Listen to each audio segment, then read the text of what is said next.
Bonjour, c'est Ketevan de l'équipe Audible. Audible, c'est une appli qui permet d'écouter des livres audio et des podcasts. D'ailleurs, Transfert, c'est le podcast par excellence. C'est devenu pour moi un rendez-vous incontournable. Oui, je sais, j'aime m'immiscer dans la vie de parfaits inconnus. Si vous appréciez aussi cette relation intimiste, je vous conseille d'écouter le livre audio Petit Pays, écrit et interprété par Gaël Faye. Et maintenant, je vous souhaite une très bonne écoute de Transfert.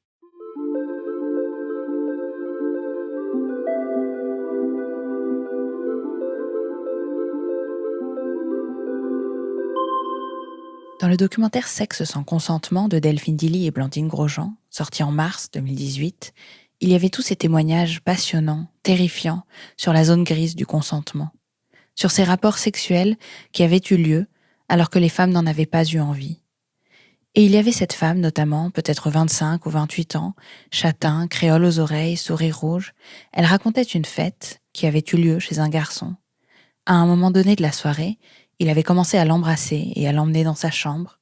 Elle avait gentiment dit non, il avait fermé la porte derrière eux. Elle lui avait dit non, je préférerais rentrer chez moi. Une fois, 2 fois, et il avait continué. Et puis elle a cette phrase, il y a aussi cette question de rester poli. Elle dit ça, elle dit, il y a aussi cette question de rester poli.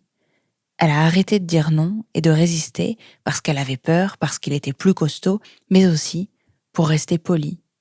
Et un peu plus tard, elle dit encore « J'aime pas être pas gentille ». Et elle rit en le disant parce qu'elle se rend compte. Ces quelques mots m'avaient fait chavirer parce que je me suis souvenue de toutes ces fois où j'avais voulu être gentille et polie, de toutes ces fois où les femmes tiennent compte de l'homme en face d'elles au lieu de tenir compte d'elles-mêmes, de l'emprise que l'homme en face de vous peut avoir par tout ce qu'il représente, tout ce que l'on nous apprend, non pas seulement à respecter mais à révérer. Vous écoutez Transfert, un podcast de Slate.fr produit par Louis Média, et l'épisode d'aujourd'hui est signé Iris Ouedraogo.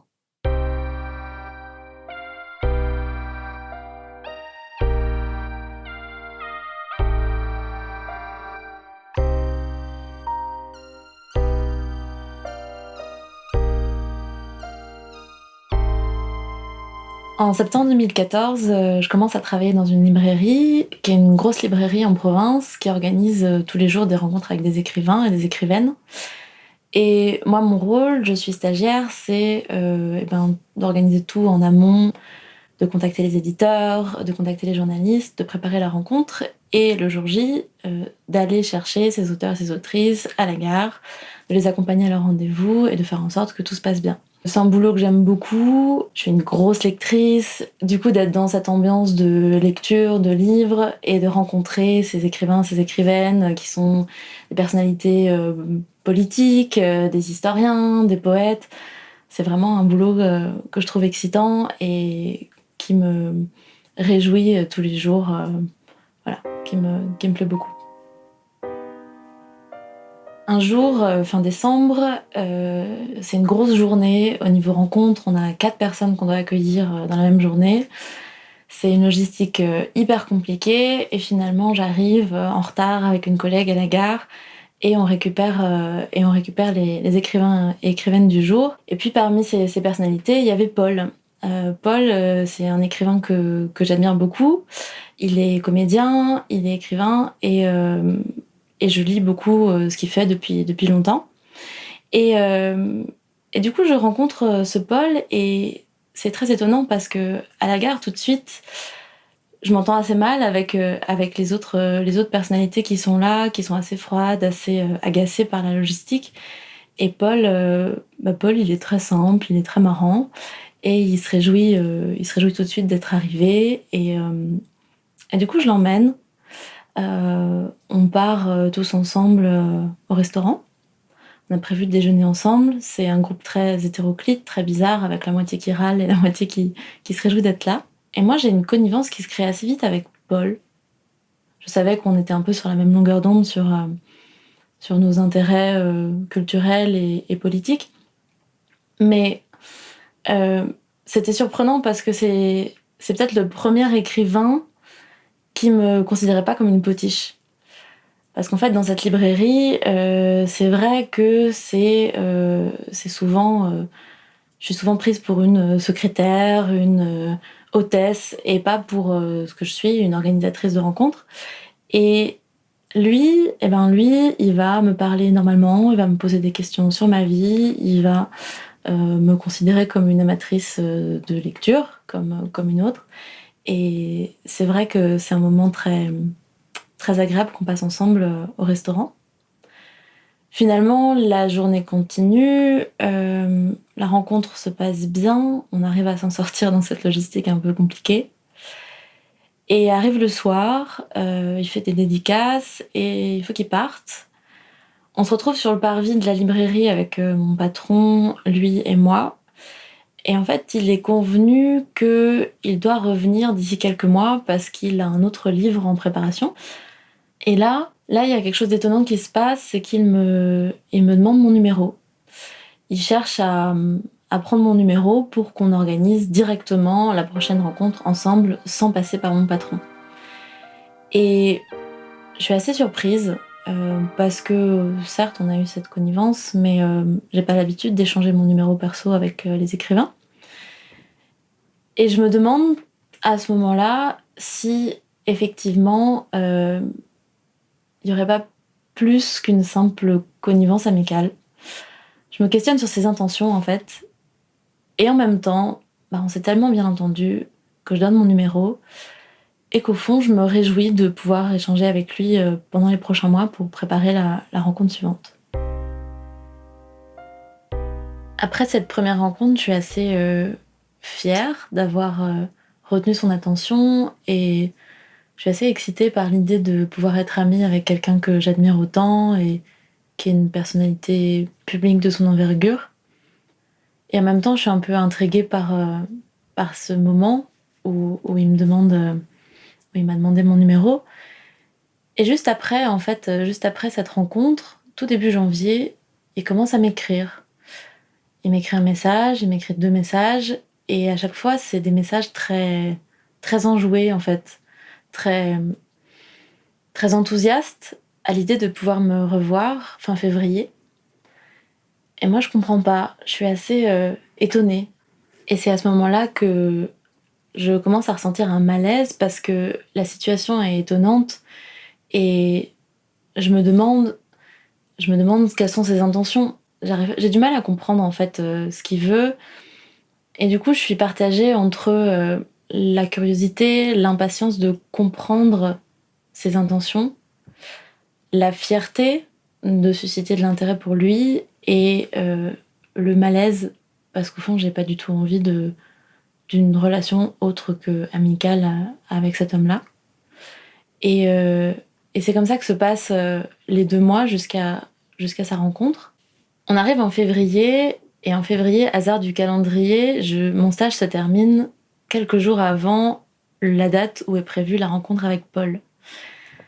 Et moi, je suis assez déçue parce que j'ai quand même envie de voir où pourraient mener ces échanges de messages qu'on a eus, et j'ai envie de comprendre ses intentions. Du coup, ce que je fais, c'est que je lui dis que je ne serai pas là, je lui annonce que mon stage se termine, et en même temps, je me débrouille pour rester. Je demande à mes collègues d'organiser une surprise, en fait, et de m'autoriser à m'occuper de lui comme si je travaillais encore, mais en étant plus stagiaire à la librairie. Du coup, je lui annonce que je serai pas là. Il m'envoie des messages déçus. Là encore, trop fort, trop bizarre, trop absurde. Mais bon, ça confirme un peu mes questionnements. Et ça renforce mon envie de comprendre ce qu'il veut. Le jour de la rencontre, je me glisse dans le public et je suis hyper stressée, hyper nerveuse par cette situation, à la fois hyper impatiente de voir comment il va réagir, et en même temps, c'est quand même une situation un peu improbable et je suis très impressionnée à l'idée de sa... Enfin, en fait, ses réactions m'impressionnent. Je sens que cette personne tout entière m'impressionne et j'ai peur de comment il va réagir, tout en étant très excitée à l'idée de savoir comment il va réagir. Et du coup, je suis là, je suis dans le public, je suis toute excitée et je le vois. Ce qu'il raconte me plaît. Et là, il me voit. Je sens qu'il est très déstabilisé et en même temps qu'il est très heureux. Et à la fin de la rencontre, je vais le voir, je lui explique que je lui fais une surprise, que je suis là et qu'on va dîner ensemble.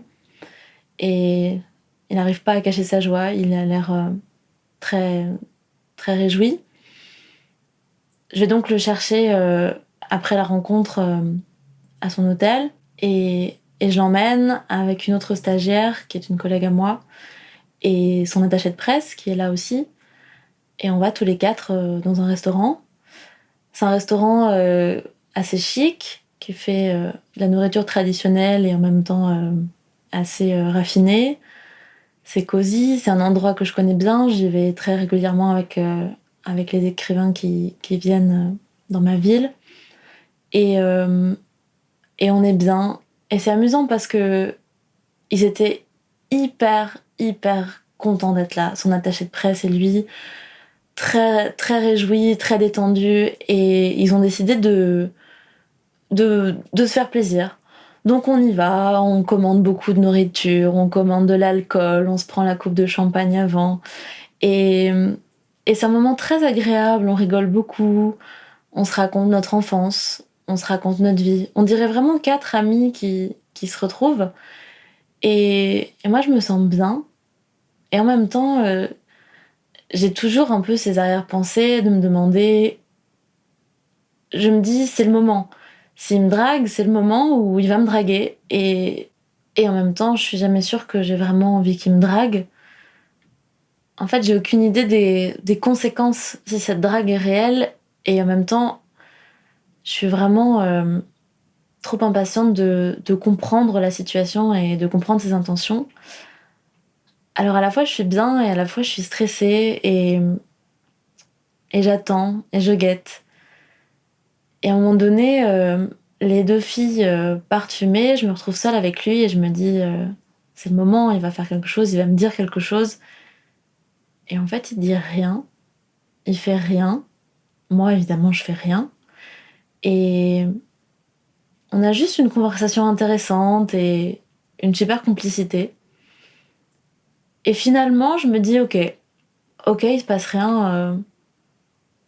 C'est pas plus mal. C'est pas plus mal parce que j'en voulais pas, en fait. J'avais vraiment l'impression qu'il y avait autre chose. Et ça me surprend de voir qu'il n'y a rien de plus. Et en même temps, je suis soulagée. Je suis soulagée parce que j'en avais pas envie. J'ai pas de désir pour lui. Et, et je me dis que ce sera tellement plus simple. Pas de complications, pas d'échanges compliqués. Au moins, les choses sont claires. Pas de drague. Et c'est super. On va pouvoir avoir une amitié chouette entre nous. Du coup, le dîner se termine. On sort. On se dit au revoir. Chacun repart de son côté. Lui va à l'hôtel avec son attaché de presse. L'autre stagiaire rentre et je rentre chez moi. Et je suis assez contente de cette soirée. Soulagée, j'ai eu ma réponse. Et c'était vraiment un moment agréable. Quelques minutes après qu'on s'est séparés, je regarde mon portable par réflexe et je vois qu'il m'a écrit. Il me dit à très vite, avec plein de points d'exclamation. Et là, je me dis, je sais pas pourquoi, je me dis c'est le moment. Je lui écris maintenant, point d'interrogation, et il me répond tout de suite, je t'attends. À ce moment-là, je suis hyper stressée, hyper excitée, je comprends pas trop ce qui m'arrive. Je me pose pas 2 secondes la question de ce que je veux. Je me dis juste qu'il m'attend. Je rentre chez moi, je prends une bouteille d'alcool. On avait fait une blague autour d'une bouteille d'alcool et du coup je l'attrape. Je repars direct et j'arrive à l'hôtel. En fait, quand je reçois ce message, ça correspond tellement à ce que je m'étais attendue de cette soirée. Et ça renforce le sentiment et l'idée que j'avais eue de la drague, que je me pose plus de questions. Il faut que j'y aille. Il faut que j'y aille. Il faut que j'ai le cœur net. Du coup, je vais à l'hôtel et c'est un sentiment très bizarre de rentrer dans un hôtel à 1h ou 2h du mat en tant que femme. Finalement, j'arrive, j'entre dans sa chambre, je fais l'air de rien, comme si c'était quelque chose d'extrêmement naturel d'arriver dans une chambre d'hôtel à 2h du mat'. On entre et on commence à discuter, on reprend les discussions qu'on a eues dans la soirée au restaurant. On boit de l'alcool, on est bien, et on passe comme ça plusieurs heures à se raconter nos vies de manière toujours aussi, j'ai envie de dire, innocente. Et à un moment donné, il y a un blanc, et là, j'ai peur, parce que je sais ce qui va se passer. Et c'est presque comme si c'était la première fois que je prenais conscience de ce qui allait se passer. Et du coup, il s'approche de moi, il prend ma main, il commence à l'embrasser. Et il lève ses yeux sur moi et je vois son regard. C'est un regard de désir extrêmement fort auquel je m'attendais pas du tout. C'est un regard qui me dégoûte, c'est un regard qui me fait peur. Et là, je me dis que j'ai qu'une envie, c'est de partir, que j'ai eu ma réponse. J'étais pas folle, il me draguait, j'en veux pas, il faut que je parte. Mais évidemment, j'ose pas le dire. Je me sens bloquée, j'ai l'impression qu'il faut que j'assume, que si je suis venue ici, c'est pour quelque chose et qu'il faut que j'y aille jusqu'au bout. Alors je laisse m'embrasser et on commence à faire l'amour. Moi, je me sens complètement déconnectée de mon corps. J'ai l'impression que c'est pas moi. J'ai pas envie d'avoir l'impression que c'est moi. Et je le laisse faire. Je le laisse exprimer son désir en me disant que ça va passer vite. Finalement, ça se termine. Il me propose de rester dormir et je sais pas pourquoi je saisis pas cette opportunité de partir. Encore une fois, je me sens pas autorisée à partir et je fais semblant d'être contente d'être là et j'accepte. On dort ensemble, moi je dors pas beaucoup. Le lendemain matin, il se réveille, il me regarde, il me dit que il est heureux d'être là, que ça lui fait plaisir de se réveiller avec moi. Je lui réponds quelques banalités comme si moi aussi j'étais contente. Et on se lève, il commande un petit déjeuner. Il est très à l'aise. Il va prendre sa douche, il laisse ses affaires en vrac. Il agit comme si c'était son quotidien, en fait, d'avoir ce genre de relation. Et moi, je suis terrifiée. Je suis pas bien. Mais je sais pas ce que je déploie comme talent de comédienne, mais je crois que je lui laisse croire que je suis aussi très à l'aise et que ça me plaît d'être là. Du coup, il se doute de rien et je reste. On prend le petit déjeuner ensemble, on est dans un hôtel sympa, on a une belle vue, on rigole, on parle de plein de choses, on a quand même beaucoup de choses à se dire, on a beaucoup de passions en commun. Et vient le moment de se séparer, je lui demande si on va se revoir, comme si c'était à lui de définir les modalités de cette relation. Il me dit qu'il en aurait envie, que forcément si on se revoit, il aura envie qu'il se passe quelque chose. Et j'acquiesce, comme si c'était mon devoir, comme si c'était quelque chose qu'on attendait de moi. Et j'avais pas envie de le décevoir, en un sens. Je crois que je me sentais pas autorisée à le décevoir. Comme si je devais être là pour lui et comme si je devais correspondre à ses attentes. Après cette nuit, je rentre chez moi un peu à garde, un peu en mode automatique. Et une demi-heure après, je vois qu'il m'a écrit. Son message est comme les autres, trop. C'est un message qui me dit que cette nuit était géniale, qu'il garde l'odeur de mon corps sur sa peau, c'est quelque chose que je trouve complètement niais et complètement inadapté à la situation et tellement éloigné de ma propre perception de cette nuit-là que je suis assez choquée. Et en même temps, comme depuis la veille, je me sens obligée de lui répondre. Alors je lui réponds que c'était chouette, je lui réponds que j'ai hâte de le revoir. Et pendant les semaines qui suivent, c'est vraiment ça qui se passe. Il m'écrit, il est enjoué, il commence même à m'appeler. Moi, je me sens obligée de lui répondre. Alors je réponds au téléphone et je décide même de faire quelque chose d'un peu particulier. J'apprends qu'il va participer au salon du livre et je décide de m'y rendre. Là encore, en lui faisant une surprise. Je me prépare, j'ai stressé, je le retrouve là-bas. Lui, il est en train de faire des dédicaces. Il y a beaucoup de lecteurs qui sont là, de clients. On peut pas se dire autre chose que des banalités. Mais je vois il est heureux de me voir et moi, j'ai l'impression que mon devoir est rempli de l'avoir rendu heureux de me voir. C'est très bizarre. Finalement, je pars et on a pu se voir que quelques secondes. Moi, j'ai traversé Paris pour aller à ce salon. Et, et lui, quand il sort du salon, il m'appelle et j'ai passé 20 secondes, mais 20 secondes tellement longues. Je passe 20 secondes à regarder mon téléphone et à me dire c'est pas possible, c'est pas lui, je peux pas répondre.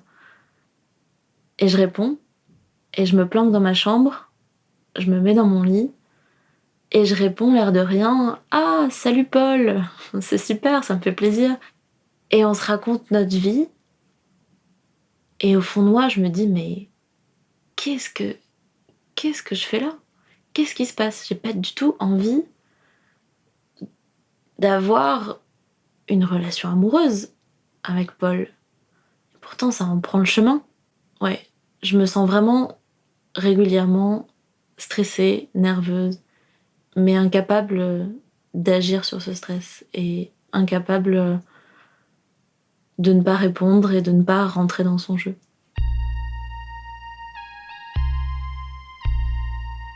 Les semaines qui suivent, en plus, j'ai déménagé, je vais commencer un nouveau boulot, je rencontre de nouvelles personnes. Je me sens très nerveuse. Je me sens très nerveuse en particulier quand il m'écrit et quand il m'appelle. On s'appelle régulièrement. Enfin, il m'appelle régulièrement et je réponds. Et je sens qu'il y a quelque chose qui s'installe. Je me sens vraiment perdue parce que j'en ai pas du tout envie et en même temps, je suis pas du tout capable d'arrêter ça. Je décide d'en parler à certains amis, mais j'en parle jamais avec les termes qui décrivent la réalité. J'explique à certains amis que je suis devenue amie avec Paul. Et, et j'en tire une certaine fierté, en fait. Je suis amie avec Paul, ce fameux Paul qu'il et elle connaissent aussi. Et je leur explique qu'on a une relation chouette, qu'on se raconte beaucoup de choses. Et, et je crois que j'essaie de me convaincre, au fond, que c'est ça que j'ai avec lui. À d'autres personnes, dans d'autres conversations, je vais pouvoir raconter que j'ai une relation sexuelle avec un écrivain. Mais je leur dis jamais que c'est Paul. Et, euh, et surtout, je leur dis jamais que je l'ai pas voulu. Et, euh, et là aussi, je le dis sur un ton très léger de tiens, c'est marrant, une petite anecdote dans ma vie, regarde ce qui m'est arrivé. J'ai eu une relation sexuelle avec un écrivain, ça sort de l'ordinaire. Mais voilà. Au fond, ce que je me dis, c'est ce que je dis à mes amis. Je me dis que j'ai une relation amicale avec un écrivain et avec une personne qui m'intéresse. Et par ailleurs, j'ai eu une relation sexuelle un peu hors norme, Et j'essaie de me convaincre que c'était finalement une expérience de plus et que c'était pas grave.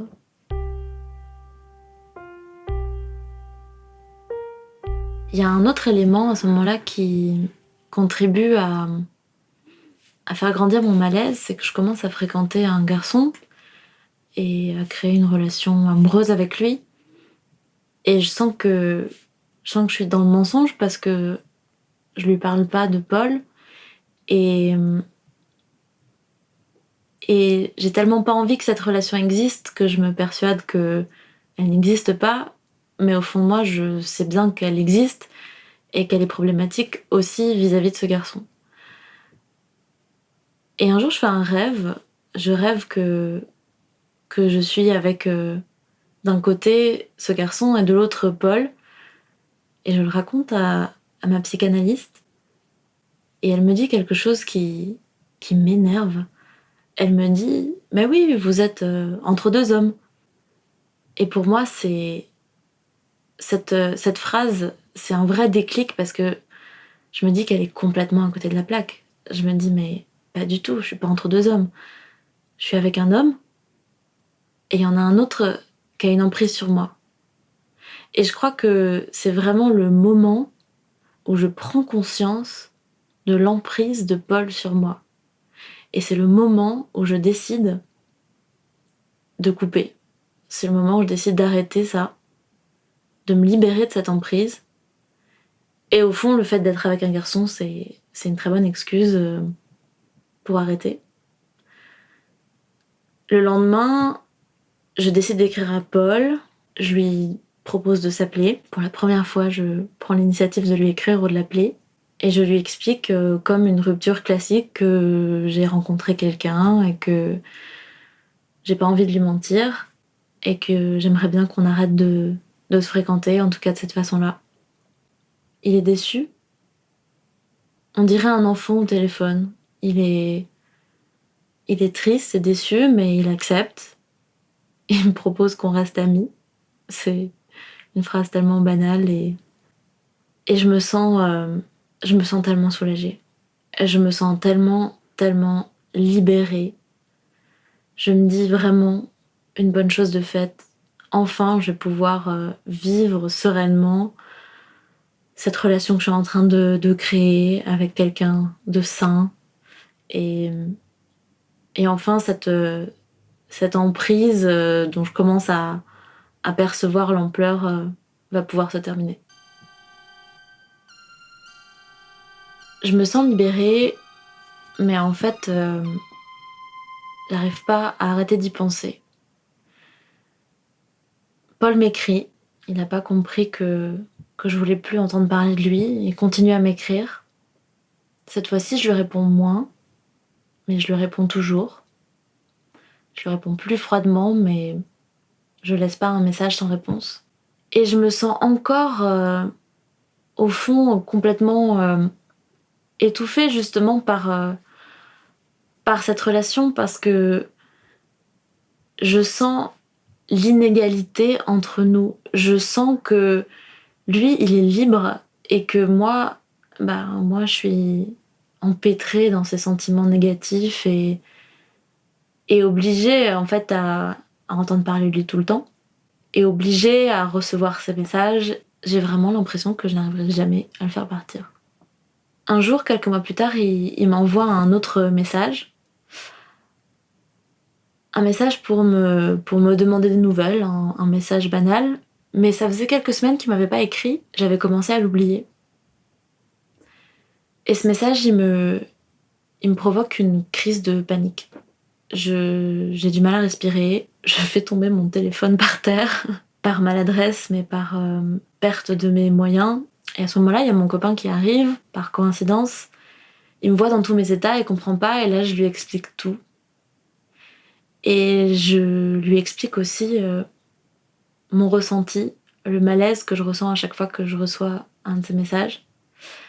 Et il m'encourage tout simplement à le partager à Paul, à l'exprimer enfin. Et du coup, je décide de le faire. J'écris ce jour-là un long message à Paul où je lui explique que j'ai mal vécu cette nuit passée à l'hôtel. Je ne pense pas que c'est de sa faute parce que il ne l'a pas vu ou n'avait pas tous les éléments pour le voir, mais que je suis très mal à l'aise de cette situation et que je veux ne plus jamais entendre parler de lui. À ça, il me répond un message très dramatique comme à son habitude, en me disant qu'il va supprimer tous mes messages. Il me demande de faire de même et il me dit adieu. Je lui en veux parce que à aucun moment il s'est posé la question de notre rapport. Il s'est jamais dit que le fait d'être quelqu'un de connu, il s'est jamais dit que le fait d'être un homme ou que le fait d'être quelqu'un de plus âgé que moi pouvait influencer sur mes décisions.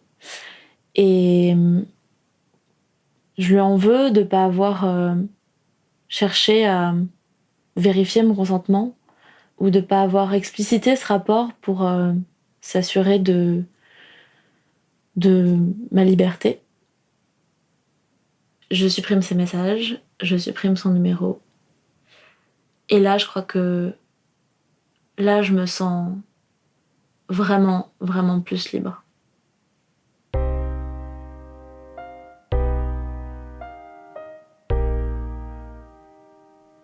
Après lui avoir écrit et avoir vraiment coupé la relation avec lui, je me sens vraiment soulagée et en même temps, je commence vraiment à prendre conscience de l'impact que ça a eu sur ma vie les mois précédents et sur ma vie à ce moment-là.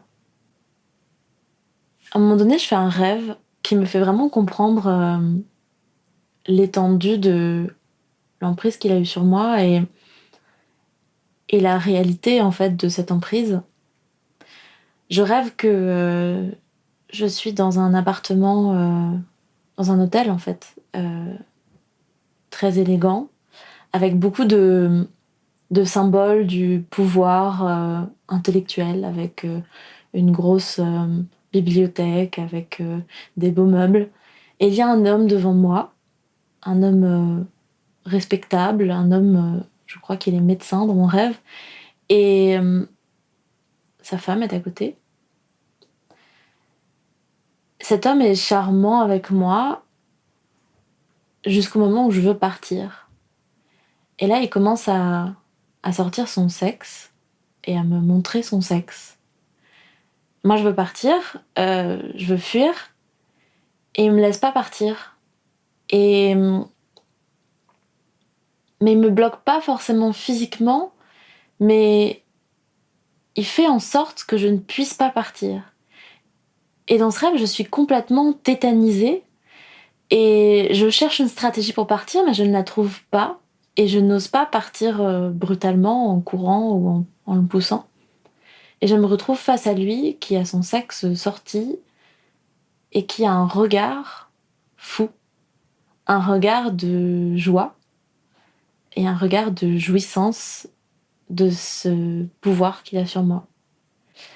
Et ce rêve, je crois qu'il me permet de comprendre en fait l'intensité de la violence de ce sentiment et l'intensité de l'emprise et du rapport de force qu'on a pu avoir, ne serait-ce que par rapport à son âge. Il a l'âge de mon père, son statut social, le fait qu'il soit marié.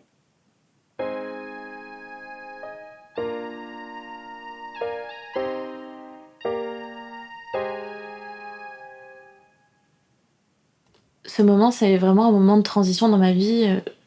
Je me pose beaucoup de questions sur mon rapport aux hommes et où j'ai de plus en plus de mal à supporter en fait le désir masculin que je vis comme imposé à moi et comme exigeant quelque chose de moi, puisque c'est comme ça que j'ai pris en compte le désir de Paul.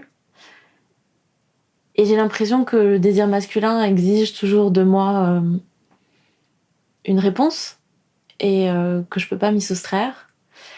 Et du coup, c'est un moment où je décide de m'y soustraire. Et ça passe notamment par le fait de me raser le crâne. Je m'achète une tondeuse et je décide de me raser le crâne.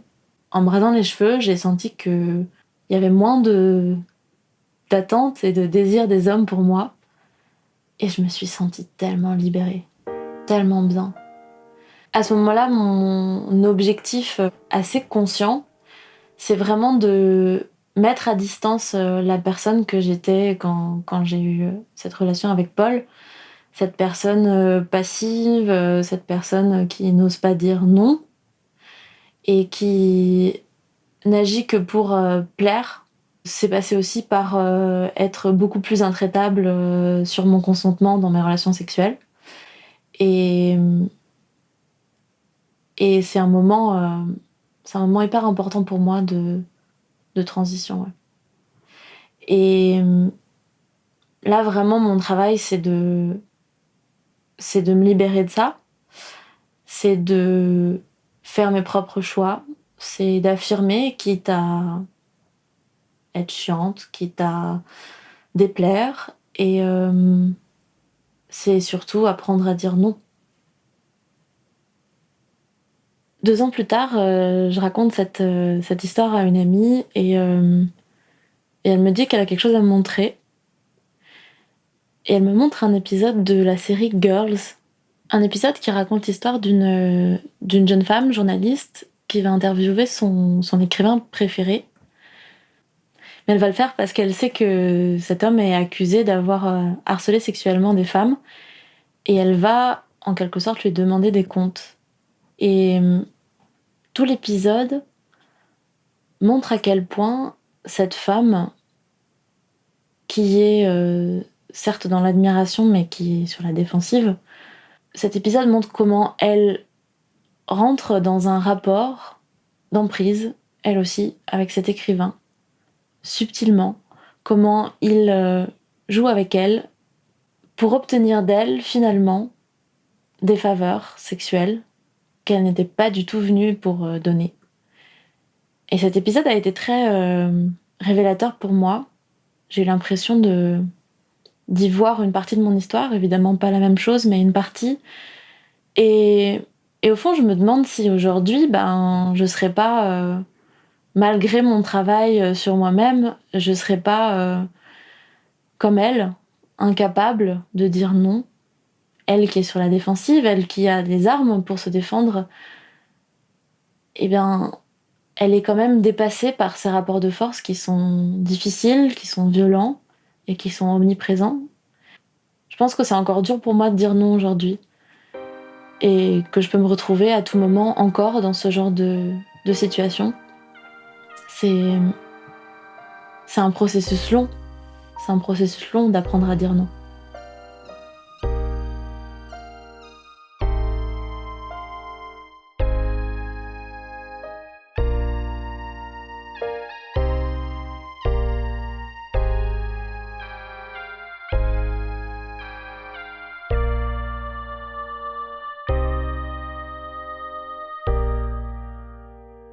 Cet épisode de Transfert a été réalisé par Iris Ouedraogo. La musique est de Maxime Daoud et le mix de Jean-Baptiste Aubonnet. Merci à Adélie Pojman-Pontet et Maureen Wilson pour leur aide à la production. Transfert est produit par Louis Média pour Slate.fr. N'hésitez pas à commenter et à vous abonner sur les différentes plateformes de podcast. Et bien sûr, vous pouvez continuer de suivre Transfert et Slate et Louis sur tous les réseaux sociaux et nous écrire à podcast@slate.fr. À très vite. C'est encore Ketevan d'Audible. Cette écoute vous a plu ? Alors venez découvrir notre catalogue sur audible.fr. Essayez, le premier livre audio est offert.